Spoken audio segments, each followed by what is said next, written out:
Saberías decir que teñen en común a física e química Marie Curie, a bioquímica Margarita Salas e a etóloga Jane Goodall?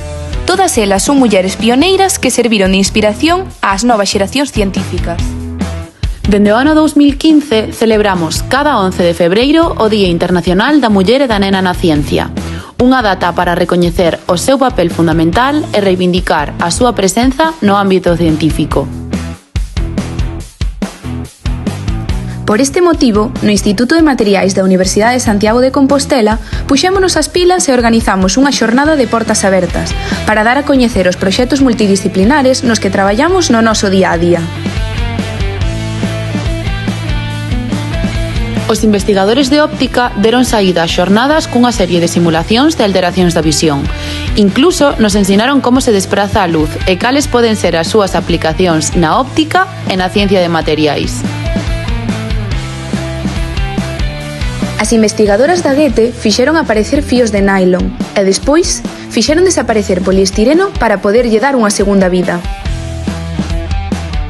As investigadoras do grupo I+D Pharma explicáronos algunha das formas farmacéuticas máis coñecidas e ata nos fixeron unha demostración en directo da microencapsulación de fármacos.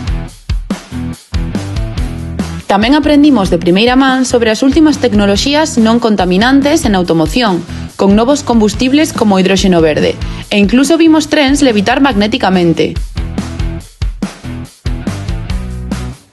Da man do grupo de física de partículas, aprendimos sobre nanopartículas que poderían tratar enfermidades como o cancro. E tamén puidemos disfrutar dunha adaptación dun laboratorio a un chip de tan só uns centímetros. Por non falar das simulacións de tormentas e electricidade estática que vimos no xerador de Van Graff.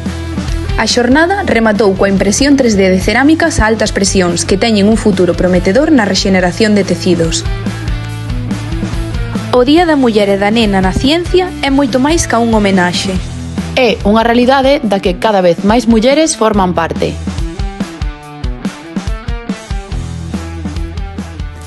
Grazas a todas por facer isto posible.